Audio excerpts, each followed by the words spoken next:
14 जनवरी 2026 को मध्य प्रदेश के मुख्यमंत्री डॉक्टर मोहन यादव ने मीडिया से चर्चा करते हुए बताया कि प्रधानमंत्री नरेंद्र मोदी के सशक्त नेतृत्व तथा केंद्र और राज्य की डबल इंजन सरकार के प्रभावी समन्वय से देश और मध्य प्रदेश में बुनियादी ढांचा विकास को अभूतपूर्व गति मिली है। साथ ही प्रोजेक्ट मॉनिटरिंग ग्रुप पीएमजी और proactive governance and timely implementation Pragati platform के माध्यम से वर्षों से अटकी परियोजनाओं को समयबद्ध रूप से धरातल पर उतारा जा रहा है। मुख्यमंत्री ने बताया कि मध्य प्रदेश को विभिन्न केंद्रीय मंत्रालयों से 209 बड़े प्रोजेक्ट प्राप्त हुए हैं। इनमें से 2,61,340 करोड़ रुपए के निवेश वाली 108 परियोजनाएं पूर्ण हो चुकी हैं, जबकि 5,24,471 करोड़ रुपए से अधिक लागत की 101 परियोजनाएं प्रगति पर हैं। केंद्रीय परियोजनाओं के क्रियान्वयन में प्रदेश ने 97% सफलता हासिल की है। रेल, सड़क, ऊर्जा, नवकरणीय ऊर्जा और परिवहन क्षेत्र की परियोजनाओं से प्रदेश की कनेक्टिविटी और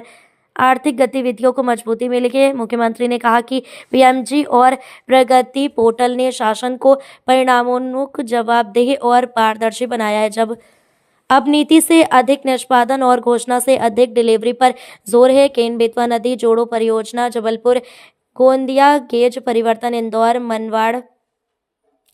Manmad rail line, Kuno national park में चित्ता पुनर्स्थापन और धार पीएम मित्र पार्क जैसी परियोजनाएं इसका उदाहरण है। मुख्य सचिव अनुराग जैन ने प्रेजेंटेशन में बताया कि पीएमजी और प्रगति की समीक्षा में सामने आए अधिकांश मुद्दों का समाधान कर मध्य प्रदेश ने राष्ट्रीय स्तर पर भूमि अधिग्रहण और परियोजना क्रियान्वयन में नई मिसाल कायम की है। मुख्यमंत्री ने कहा कि केंद्र राज्य समन्वय की हमारी सबसे बड़ी ताकत है, जो विकसित मध्य प्रदेश और विकसित भारत की दिशा में मजबूत आधार बना रहा है। नमस्कार। सर्वप्रथम मकर संक्रांति की आप सबको बधाई। आज से सूर्यनारायण देवता ऐसा माना जाता है कि धीरे धीरे दिन का प्रकाश बढ़ेगा, रात का अंधकार कम होगा। हमारे यहाँ हजारों साल से ये तिल तिल करके दिन बढ़ने की परंपरा मकर संक्रांति से मानी जाती है, इसलिए तिल गुड़ का भी आनंद हम सब लेते हैं। मैं अपनी ओर से मकर संक्रांति की बधाई के साथ माननीय सीएस अनुराग जी को बधाई दूंगा, जिनके दोनों रोल है। मुझे इस बात की प्रसन्नता है कि वो आज राज्य सरकार के साथ ये पोर्टल प्रारंभ करा करके माननीय प्रधानमंत्री जी के साथ उन्होंने इस अच्छे काम की शुरुआत की थी और उसी काम के आधार पर यहाँ हमारे इन कामों को भी गति मिली। हमारी प्रेस कॉन्फ्रेंस में व्यवस्थाओं के काम को समझने का भी मौका मिलना चाहिए। राजनीतिक आपाधापी में, राजनीतिक व्यवस्थाओं में प्रक्रियात्मक जो सुधार हुए हैं, ये गुड गवर्नेंस की दृष्टि से माननीय प्रधानमंत्री जी ने कम समय में जो बड़ी बड़ी उपलब्धियां हासिल की है, ये उसके प्रमाण है।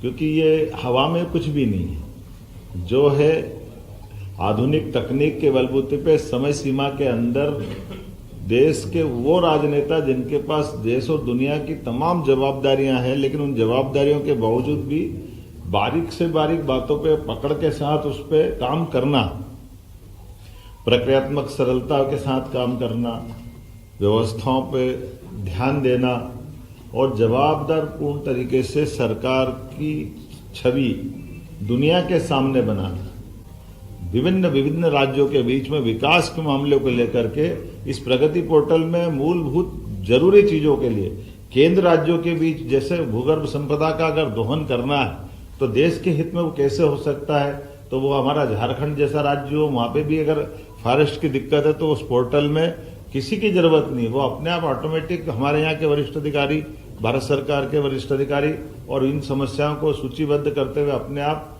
सॉल्व कर लेंगे। ये बदलते दौर का समय है और इसके आधार पर निश्चित रूप से मैं मान के चलता हूं कि अद्भुत समय चल रहा है और ये खासकर हमारे लिए कार्य संस्कृति का बदलाव का जो समय आया और राज्य और केंद्र के बीच में जो समन्वय हुआ और मध्य प्रदेश के परिप्रेक्ष्य में केवल आपको ये आंकड़े में ही ध्यान में आ जाएगा कि 108 परियोजना तो पूर्ण हो गई, उसमें 2,61,340 करोड़ की सफलतापूर्वक चालू हो गई।